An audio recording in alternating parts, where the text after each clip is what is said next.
Hello and welcome to Fab Canberra, the podcast that brings you into the conversation with leading experts exploring what makes Canberra great and how we can make it even better. You're listening to our first series, Carbon Neutral Canberra, where we hear about our city's net zero journey from the people making it happen. This episode, Fab Canberra's Martin Greenwood talks to urban microforest expert Edwina Robinson, an internationally recognised environmentalist and former Clinton White House Sustainable Development Advisor, Molly Harriss Olson, about how we can turn suburbs and even individual households into carbon neutral powerhouses, and about what making your home carbon neutral is actually like. This is Carbon Neutral Canberra from the Centre for a Better Canberra. Hello and welcome everybody to the Centre for a Better Canberra's Carbon Neutral Canberra series. I'm Martin Greenwood, Director of the Centre for a Better Canberra at UC. The Centre is a think tank for our city launched as part of the university's Connected strategy. At the Centre, we provide thought leadership, public policy development, and we're lucky enough to highlight the role that UC's academics and its research plays in making Canberra the great place that it is. I'd like to note that we meet this evening on the lands of the Ngunnawal people. I acknowledge and pay my respects to elders past and present. I acknowledge other families with ties to the lands of the ACT and reflect that as our discussion tonight is on the topic of climate change, at its core, it is a discussion about effective stewardship of the entire environment. So Canberra has a legislated target to be carbon neutral by 2045. We're already world leading as one of the few cities with 100% renewable electricity, but there's more to do. Transport now is our single largest source of emissions, but that's followed by fossil fuel gas combustion. So what's the experience with walking down the net zero path at a household scale actually like? And are suburban microforests part of the answer? I'm going to say yes. Yes. Tonight we're joined by urban microforest expert Edwina Robinson, not Forrester. Be not bad, wouldn't it? An internationally recognised environmentalist and former White House Sustainable Development Advisor, Molly Harriss Olson, for a conversation about how we can turn Canberra suburbs into carbon neutral powerhouses. Molly, Edwina, welcome. Thank you. It's a pleasure to be here. Thank you. So, Molly, we might start with you. You ran the first ever Presidential Commission on Sustainability. I imagine you've been asked about that a few times. In the White House. In the White House. So how did that come about? Tell us how that worked. How did that work? Al Gore had written a book called Earth in the Balance. This was in the late 80s, just before Rio, actually. And I didn't know Clinton from a hole in the wall, but when Gore joined the ticket, I said, he knows what he's doing. Get him elected, and then I can just go and have a normal life instead of, worrying about the world all the time. So I volunteered on the campaign, and we won. Yeah. So that was just, and then the president set up the President's Council on Sustainable Development. At the time, there were only two other globally existing programs like that. There was a French one and there was a Chinese one, obviously. But Australia had actually run a similar process before the White House. So when I say the White House, it was the first time the White House had ever done that. Yeah. Australia really was a couple of years ahead of them. And it really triggered all kinds of things. So the council was set up. Gore was a pivotal part of it. It had 10 of the biggest large multinationals on it, 10 of the largest environment CEOs, social justice CEOs, and then 5 cabinet secretaries, because Clinton's requirement was that we come up with a consensus report, which is very difficult among people who either don't know each other or who have been suing each other avidly. So there was no common worldview then, no principles of sustainability, nothing that we know of today. We didn't know a lot of the solutions, which we do know today. So it was a really interesting and challenging time. But the greatest privilege of it was that after we argued for a year about whether we lived on a finite planet or had to have a growing economy, which was a really embarrassing argument to be having in a public place. Good thing we've finished that one off then. No. No, we still haven't really in some ways, in some quarters. But we really did come up with a consensus report. And it did have a lot of impact. And Clinton actually called it the jewel in the crown of his environmental achievements in his first term. So it was very fulfilling. It was the hardest thing you can imagine because honestly, they had no common worldviews, trying to figure out and we had to have consensus. And so it was a big, gnarly challenge, but it was something that I had a great privilege to shepherd, and often was crawling under rocks and trying to, in fact, somebody put on my door at one stage, man who says it cannot be done should not interrupt a woman who is doing it. So, it was a hard job. Yeah. But there was a lot there, and a lot's changed since then. So then interestingly, by 2000, you've left the White House. Yes, about 1998, I think it was, maybe. Yeah. Al Gore's theoretically lost an election. Which he actually won, in fact, but yes, he lost that election. And you're living out in Gundaroo, so a pretty big transition from the White House to rural New South Wales. Indeed. And I guess maybe tell us some of the lessons that you learned. How do you apply that almost global context of a White House experience to then a much more localised experience of going carbon neutral at a small property in rural New South Wales? Well, my husband, who died of cancer in 2015, Philip Toyne, and I had both had really stressful international environmental and also Indigenous rights careers and or passions. I think it's much more than a career, but. And when we, all of a sudden, we're about to have a baby, I thought, at 40 and 53, I think it was, we decided that we would pivot everything and just make the center of our life, the kids, and then figure out what kind of working life we would like. But the first step with the farm was, it was a beautiful English garden. They were watering the grounds 45 minutes in the morning and 45 minutes at night. It had these beautiful birch trees. Nothing was native. And they grew a lot of food. They were beautiful food growers too. But, we set about all the basics, insulating the house. We dropped the water right down. We started tinkering around with natives, but we really didn't know what we were doing, and the world didn't really know how comprehensively it knows now about how you really can transform environments from a biodiversity point of view. So we did a lot of the basics. I've been driving a Prius for 20 years since they first arrived in Australia. But what's really interesting, and I guess the big difference between where we were in 1998 when we delivered the report to the president and now is, back then, there wasn't any principles of sustainability. There was no global reporting initiative. There were no Millennium Development Goals or sustainability. Yeah. We were fumbling around trying to figure out how to do this. And now we know exactly what we need to do. And in fact, for a couple decades now, actually, we've really known exactly what we need to do. And I guess what I would say is when we started out in Gundaroo, we were running a National Business Leaders Forum. We brought Al Gore out to Australia for that forum after he lost the election that he won. So we were doing all the nuts and bolts that we knew we got solar hot water.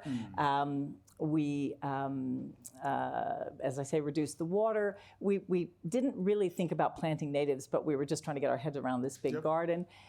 And now, the really exciting thing is now I have a son who's actually moved back to the farm, and there's all these wonderful things that we're doing. So we can talk about that maybe a little bit later, or I don't know when you want me to talk about that, but we have a vision now that's a completely different one. And I guess if I think about the difference between what I was doing during those decades and including the White House work, we kind of knew what the problems were, but we didn't really know the solutions. Now we know the solutions, but now we've got these global meta crises that are running behind and in parallel to, the climate crisis is one big one. And I think we can all be really, really proud of what Canberra is doing and has done. I mean, my understanding is that Canberra actually is one of only 8 cities in the world that's already achieved its original targets for net zero. And the work that it's doing in transportation and in rewiring households and stuff is fantastic and can be built on. What the community in Gundaroo was doing then was really exciting too. I mean, we actually did a vision plan for Gundaroo. Okay. The whole community participated. It had the most extraordinary expertise in the village. And we had, I think, 80% of the population contributed to workshops about what was the vision for Gundaroo in 2020. 2020 came and went really fast. I mean, all of a sudden we're like, oh, and blessed that little report. I mean, an awful lot of what they proposed happened. Yeah. So, community walks along the river, replanting the river, planting more trees in the village and along the main street. Lots of things that sort of added up to a significant program. But now, we add to this the complexity and the layer of, the global challenges that are not, climate change amplifies everything, but the biodiversity problem is right there. And there are each, existential problems that any one of which, and there's at least 10 of them, could unhinge humanity as we know it. So what I think is the big difference is that, we know the solutions now, and all of the solutions are actually local. So the great joy is to come back to Gundaroo, even having had some really great successes with what we did there. We used to host these dinners. Actually, participants in the audience, Michael Costello attended a few of them, with people like Jane Goodall, and we brought Al Gore out, to try to kickstart conversations with business about why we need to do things differently. But now, we do know the solutions, and all those solutions somewhere are local. So being able to get back to Canberra is a real joy. I think I want to maybe go back to your personal experience of maybe some of the challenges of local implementation. And maybe, as we discussed, so the second largest source of emissions in the ACT is still burning fossil fuel gas. What was your experience in taking gas out of your place? Well, we sort of had a hiding on that one. So we hadn't used much gas. We, like everyone, I think in the 90s, thought you absolutely could only cook with gas. So we had a gas stovetop. And then there were bayonets in the house that pre-existed us. The house actually was pretty much off the grid except for electricity. It had only these bayonets, but then it was mostly heated through water jackets and wood-burning stove and a big wood-burning fireplace. That's not great for climate either. So we, we were kind of trying to figure out all these bits and pieces. It is all in rainwater, so one of the reasons for conserving the water was also, the rainwater. But in 2010, the gas company Elgas had a little accident, and within 4 minutes, this 150-year-old church roof, which was beautiful and transplanted from Orange, and a very beautiful heritage part of our little homestead, was alight, and it burned all night. And there are a variety of things that Elgas did wrong. They should have not installed these tanks so that they pointed up into the eaves. They should have been pointing out. The roof caught fire so fast you couldn't even believe it. The accident they had was because they couldn't dislodge the thing. The guy had this massive truck, which if that had caught, would have blown up the whole neighborhood. It was a massive, massive amount of gas. He was smart enough to just, when he couldn't dislodge it, he jumped in his truck and ripped it off the tank. He just got the truck away from that. But that then ensued, almost a 10-year saga of trying to rebuild the house. And in rebuilding the house, one of the upsides was we could put in all new double-glazed windows because all the there was a lot that we were able to do. And by that stage, of course, we'd been living in the house for a decade. And so we had a much clearer list of all the things that we could do, which were really important and really useful. But I think, the real difference was really knowing that a game plan was possible and then sharing it with the community. The vision plan was another example of, it's great to be able to learn new things, but if you can help, work with and learn from your neighbors. Some of the neighbors in Gundaroo are doing phenomenal things on rewilding and on, some of them are actual national experts. And and so if you can learn from your neighbors, there's so much more you can do. And then you really are providing solutions that, the rest of the international world is going to rely on if we're ever going to actually solve these problems.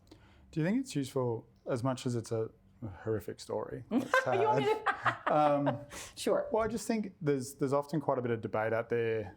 Anytime an electric vehicle catches fire, it's national news. Anytime a single battery catches fire. That's true. But if there's a gas explosion, it's just an everyday event.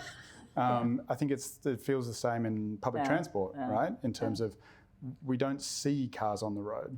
It's almost, they're like invisible, but roads themselves are enormous sources of emissions.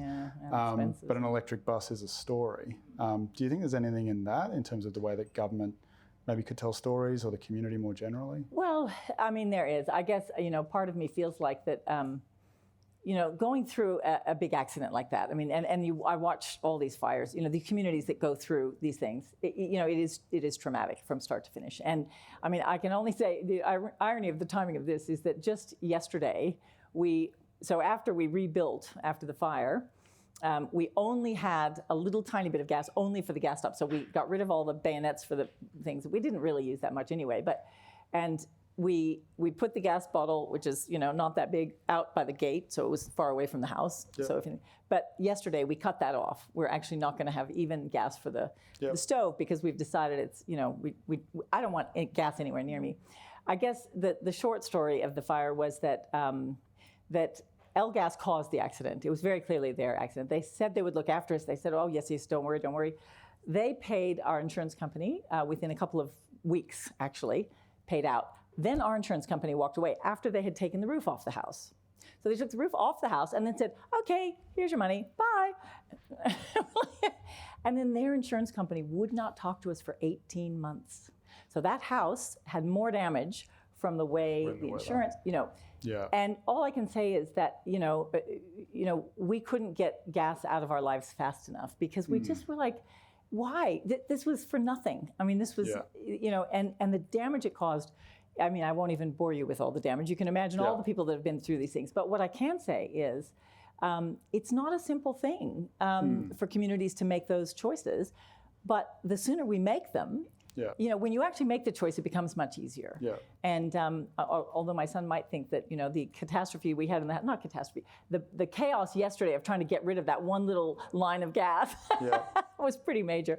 But, it needs to be done. And it does make a huge difference. And we're really excited and celebrating the fact that we will be able, the next thing we'll do, almost the last thing that we need to do really, except for the massive rewilding project, which is a whole... I'm more excited about that than anything, I have to tell you. But we do want to get all the electricity to be solar. It's an interesting one, right? So it's only less than 10 years ago the ACT government was actually funding people to take on gas to reduce climate emissions, and how quickly we've moved in that space. And we were also able at that time, even in the 90s, we were able to opt in for green power, which we did through AGL, actually, through... and that was important because even though we were paying more, we could do that, and we did whatever we could do. But now what we can do is just so much greater, and to be able to just say bye. Because I guess one of the challenges I've had over the decades is I've spent a lot of time at the World Economic Forum and the White House and other places, really trying to convince business to take these things seriously. And you have great successes when you have really good CEOs, and then the CEO changes. And whether it's BP or, when I really look at the big picture of what's changed, it's really hard to see where the fossil fuel companies are today. They're exactly where they were in 1973 when they bought up all of the patents of the renewable energy, power innovations then, and then sat on them for 20 years. So it's a challenge that we just have to face. And I guess one of the things I love about these rewiring, the wires that bind sort of stuff that our friend Saul is doing, is that we can surpass all of that by just enabling households to do these things. And the faster we can help them to do both transport and electrification in ways that are just bypassing fossil fuels entirely, it's the only way we're ever going to get there, and probably we're too late. But you know what? We just have to keep trying. So, 2020 seemed a long way away. Oh my God. When you were originally planning. It did. 2045 is not very far away now. Around the corner. Yeah. So what are maybe some of the things that are happening out of Gundaroo, or things that you're seeing that you think can actually get us there? Well, for instance, some of my neighbors have spent the last 20 years while I was out trying to do things internationally, actually rewilding their gardens. It's amazing what you can do and how many, you can transform your garden. And I'm told by experts that know that there's something in the order of 25,000 endemic species, about 75% of which are actually only found here. And they make beautiful floral gardens. They make beautiful edible gardens. They make there's so much we can do. Bring in the wildlife, bring in the birds. Yeah. So Gundaroo is full of all sorts of amazing people. I mean, it is an unusual village in that sense. And we love, I guess I feel like we have as much to learn from our neighbors as we do to share, other things that we've been trying to do on the international sphere. But it is, I think the rewilding is one of the exciting ones. We've had great organic gardeners there for ever and ever. So I think the regen agriculture stuff is kind of, I think, well embedded, if I'm not mistaken. We're still learning on our farm. We're just trying to figure out, okay, if we grow food, how are we going to do that? And for me, that's a big learning. But my son's really excited about that part. And as I say, it's easy now. You can get support to get solar energy. You can, there's supports for these kinds of things. So you don't have to be, putting out such a large percentage of your income to. I mean, I can remember Philip, my husband, and I arguing for the longest time about whether I would buy this damn Prius. I was like, I don't care how much it costs. This is the only car I'm willing to drive. And so, it's funny though, because you can't, we couldn't afford it. It's absolutely true. And now, it is going to be a big stretch to do the kinds of things we want to do. But we feel like it's in a context where, we'll have our neighbors to be able to, share those benefits with. And as I say, everything is local. Ultimately, all of these crises, no matter how international they are, they're local. And Canberra has an awful lot to contribute. Yeah. Well, you talked quite a bit about the sort of rewilding activity. I live in a townhouse and my garden's probably about the size of this stage. I managed to fit 2 trees, including a currajong, into that space. But Edwina, maybe we could pivot to you a little bit. For those of us who can't rewild a significant portion of land, maybe you could tell us a little bit about microforests and how that might solve the solution for people like me. So for those of you who don't know, microforest is a dense pocket of native urban vegetation. And I've been heavily influenced by a method called the Miyawaki method, which came from Japan. And that involved going and surveying a local forest and then improving the soil organically and then planting all those layers of vegetation very densely. So 3 to 5 plants per square metre. And that ends up with a rapidly growing forest. But we've taken it one step further. In our public microforests, we've incorporated water harvesting. So we're actually intercepting rainwater that falls on the site and creating these wonderful spaces. So if your space is this big, it depends what you want to use it for. How could I maximise carbon return? Well, maximising carbon return, you'd probably be planting trees, improving your organics in your soil, or planting all layers of vegetation. They say 1 square metres of a 20-year forest is equivalent to about 60 kilos of carbon stock.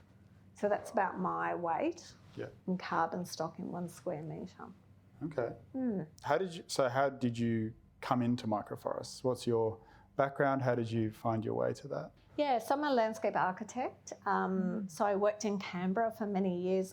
Some of you will know I worked on a lot of the inner north wetlands and the valley ponds at Gungahlin, so I was in government. And then I went on to create a project called Birdscape in Canberra. 2019, 2020, I was mainly living down the south coast in Maruya, and we were hit with the Black Summer bushfires. And 2019 was the hottest and driest, Australia's hottest and driest year on record. And I just felt like not enough was being done at the locally, globally.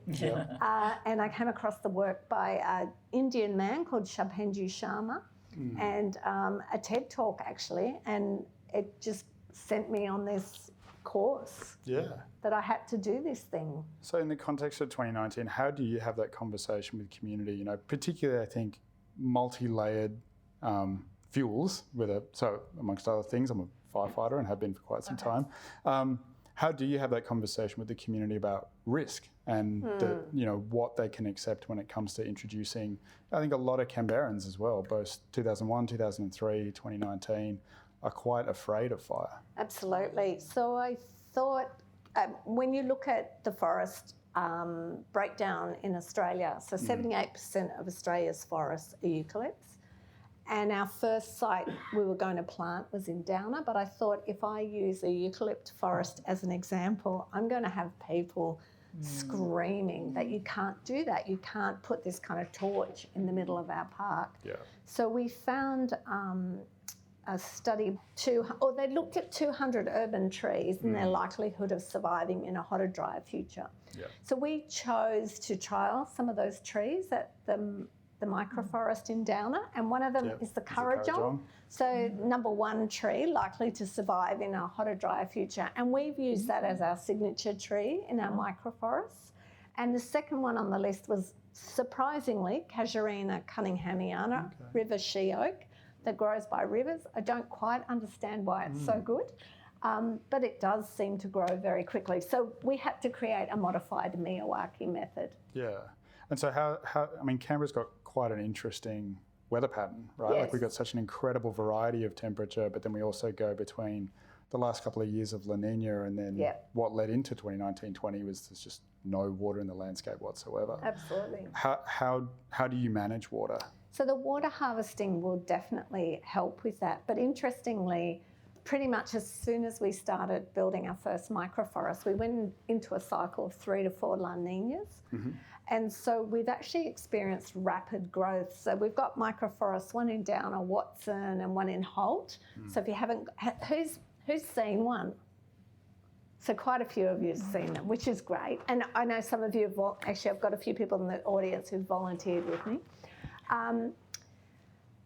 So interestingly, the Moruya microforest, which is actually based on an endangered or threatened ecological community of dry rainforest, has suffered the most from it being too wet. Yeah. So it's a real balancing act, and it's actually a trialling how we do these things. So it's how do we adapt to not only increased heat, but increased extremes of weather. Yeah. So do you find that putting the microforests in helps then increase the understanding of the broader community about some of those benefits, or do you have to go out first and educate people? We tend to talk about tiny forest or pocket forest or microforest. People don't like talking about carbon. And so what we tend to talk about are the multiple other benefits. So we've gone from a climate cooling perspective, but what we're learning, and of course biodiversity, but what we're really learning is it's bringing the community together. So each of our microforests are led by volunteer communities who help fundraise, like usually via crowdfunding, to make a microforest. And we find that really helps with building community connections and community resilience. And it also gives people a sense of hope for the future, because I think that's what we all need is a bit of hope. A bit of hope. Something to do, I think, is a Absolutely. Practical action. Yeah. Do you find people are then able to apply it in their own homes, or is that, have you seen a bit of that happening? So I've created 2 microforests in Moruya. So our front garden now is mimicking the local sand dune vegetation, and it grew very rapidly. And we've created a rainforest in our back garden that's 2 years old that's grown rapidly as well. And so I'm actually running, we'll do a little plug. Yeah. I'm running courses on how to make a home microforest, which is actually on Thinkific. Okay. Yeah, so if you go to my website, climatefactory.com.au, you can find them. So I think there's an opportunity in the future, and I'm calling them from lawn to lush. Some of you will already be vegetable gardening, but if you've got another space that doesn't shade out your solar panels, you can put in a microforest. Canberra's got quite an interesting streetscape in general, right? And we maybe had a bit of a discussion about the City Services Agency before this. We did. What do you think that's a potential future for urban microforests, that incredible asset that we have in the entire community, which is those front streetscapes that are fairly unique to Canberra? So the verge is... and I actually know this intimately because I worked on the draft guidelines on verges. You're only allowed plants up to 50 centimetres. Yeah. So the verge is a really good place to grow low forms of kangaroo grass or strawberries or, other sort of vegetation don't do scoria, don't do gravel, it's really hot. Yeah. So even probably grass is better than gravel. Yeah. I used to be really anti-grass. A bit of grass is better than synthetic grass and is better than hot, particularly dark pavements. So trying to reduce the amount of your paving, trying to have permeable surfaces and more vegetation will help cool you down. Yeah. I'm going to ask you both the same question before we then hand over to the audience, maybe for a couple of questions. And that's if you could click your fingers today and make one change, not we will be carbon neutral, but a single change maybe that's in your space that would help us achieve net zero, what do you think it would be? That's a really good question. Well, I've contemplated going back to the US to campaign for Kamala because I actually think that one of the things that really is in peril right now is democracies, not just in the US, but around the world. And we need communities to be vibrant and to be in control of their own futures, really. And so,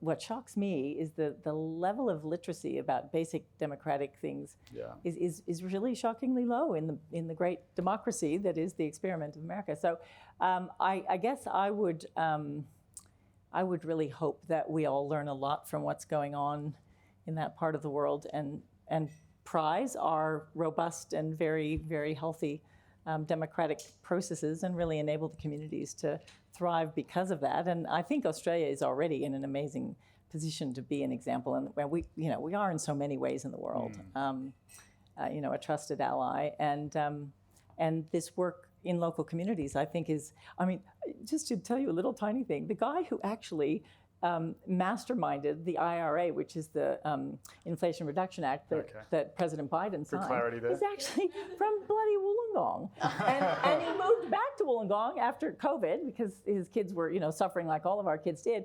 And he's done the same thing with Albanese. So, this is really a beautiful thing. This is a really important way of taking the power out of, the groups that have failed us in really making the transformation they needed to make, and it puts it back in the hands of householders and local governments that can do this, and they can do it now, and our best chance of success is to really make those things thrive. So I guess I would just connect the dots on being that great example in the world and feeling empowered to trust our strong system here, both the democratic system and a creative system to unlock that and be that great example for the world. Wow. Democracy. And success for the local communities. Yeah. Edwina? International democracy or something a little bit more? If something more local. So if I could click my fingers. I gave a TED talk at TEDx Canberra in 2021. And one of the things I talked about was that how well vegetated the centre of Canberra was. So we've got the inner north and the inner south, but at that time there were 86 suburbs in a ring around Canberra. And a lot of those suburbs, particularly on the fringes, and we've recently received a grant from the ACT government for the climate cooling for Dunlop microforest. Interestingly, some early feedback is like, well, why do we need a climate cooling microforest? It's really cold at the moment. And this is a suburb with 12% canopy cover, and we've got, whereas the Randas, they got 38%. I would say if those communities could be supported, those 86 suburbs, to have a microforest, that's community-led, but actually the community is supported to do that. So I think that would be a great leap forward. Yeah. That'd be fantastic. So we will open up to the audience now for questions. What needs to be done to get rid of gas in households throughout Canberra and restaurants? If that's the objective, how's that meant to happen? Because you can have all the microforests you want, but without getting rid of gas, you're still going to be left with a huge legacy of carbon producing fossil fuel. Molly, you want to? Well, it's true. All of these things are connected, and I do think that there is a genius in the IRA, because what it is doing is basically effectively what Roosevelt did when he started Freddie Mac and Fannie Mae, which was enabling individuals. It was the biggest transfer of capital in a global economy by just enabling the government to back individual households to get a loan to buy a house. And what that did was it enabled local banks to give loans at favorable interest rates, and the government didn't even have to spend that much money. All they did was say, if they fail, we will step in and support them.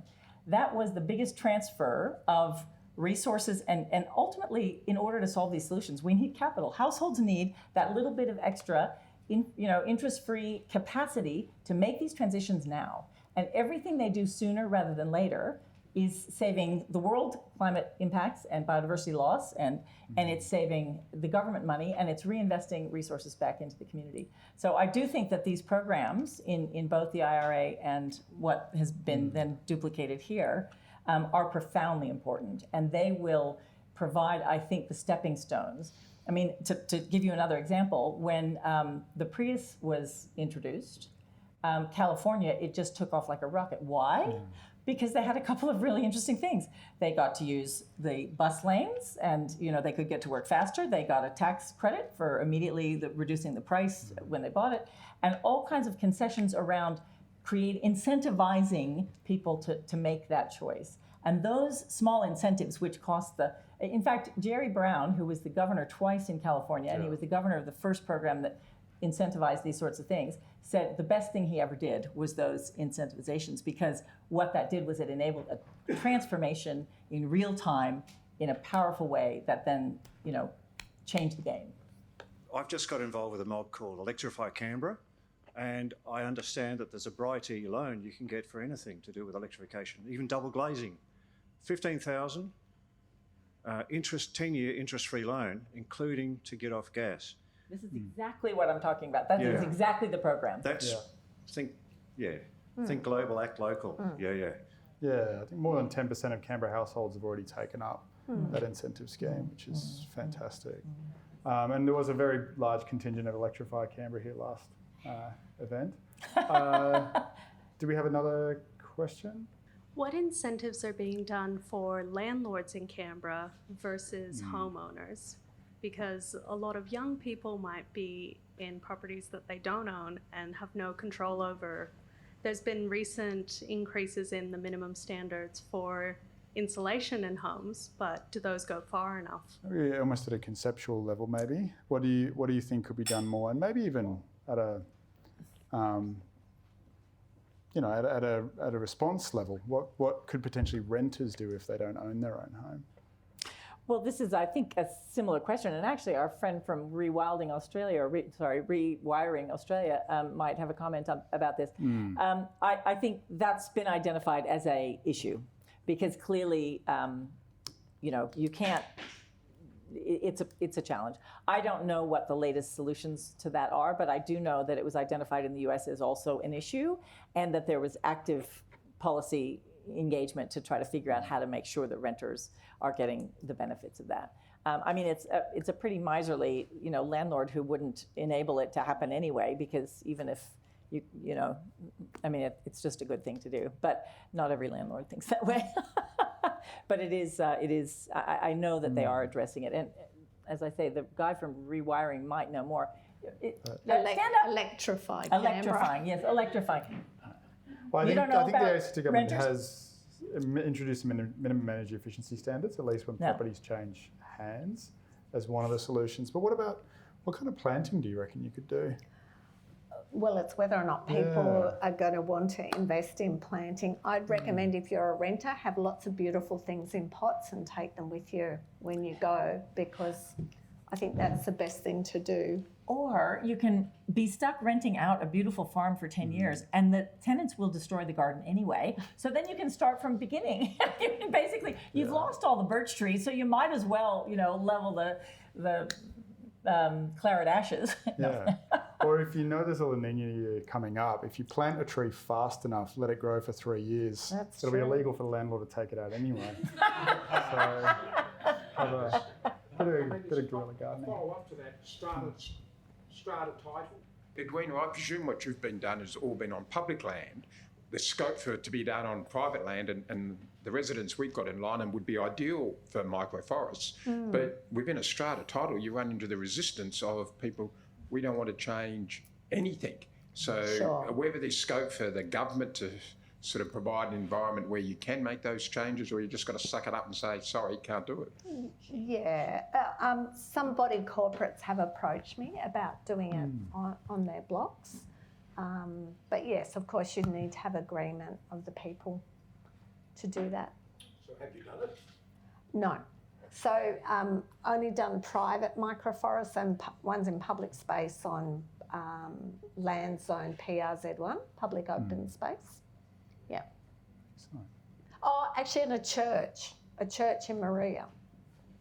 You've both talked about drawing knowledge from local communities and then also from overseas, like Japan you mentioned for the microforests.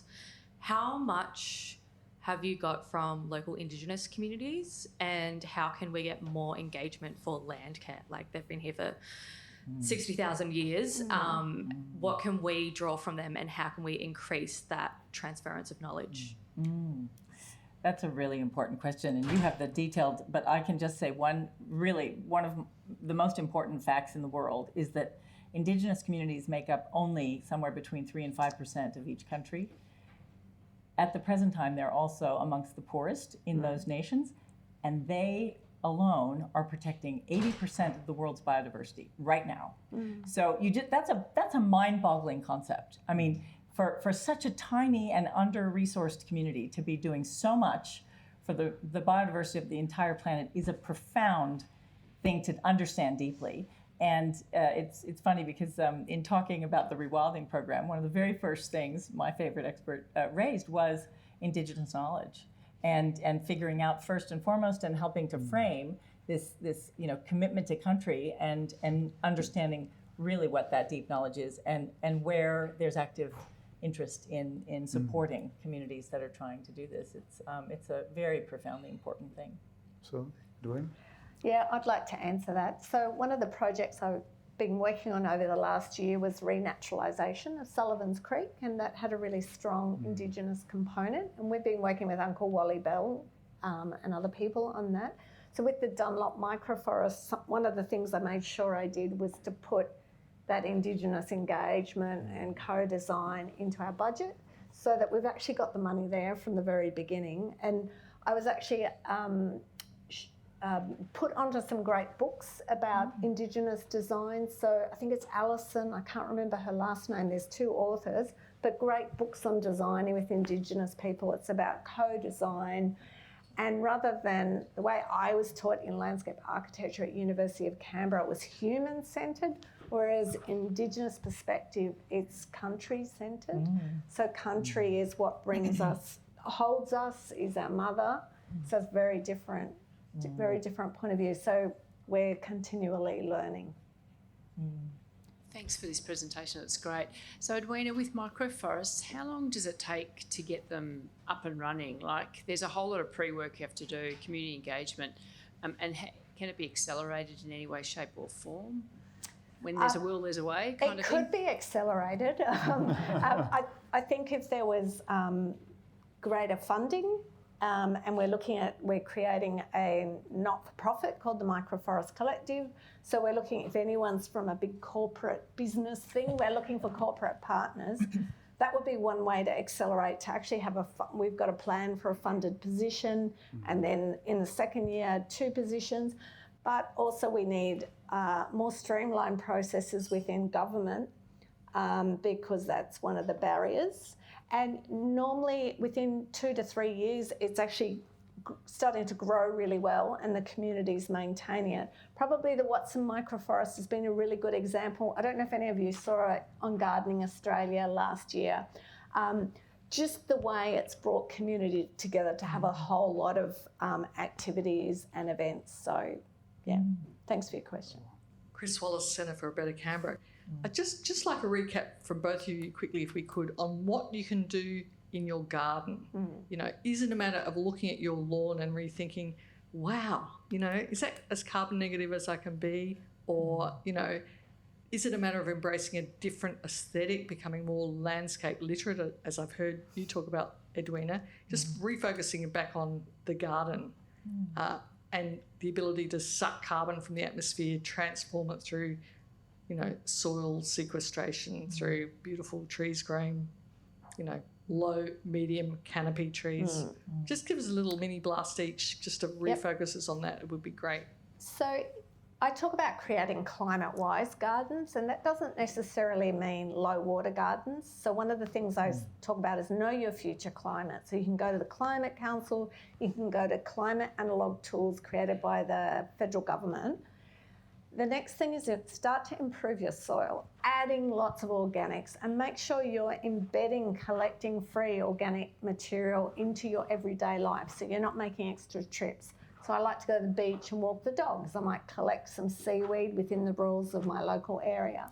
I have a showground down the road. I collect waste resources from there and add to the soil. The next thing is to think about is harvesting rainwater. So don't pipe your water away instantly. Trap it, slow it, sink it into the soil. So you're building the organics into your soil. Those organics then contribute to the soil carbon sponge, and then plant really densely. I could go on. And the other thing is think about your landscape materials, really reduce those hot impermeable surfaces. And finally, if I was to say one last thing, no ides, no insecticides, no pesticides, no herbicides. Just go organic. And I think, probably speak for a lot of Canberra, we should just ban those artificial lawns. I don't know how people get away Ban with plastic, it. period.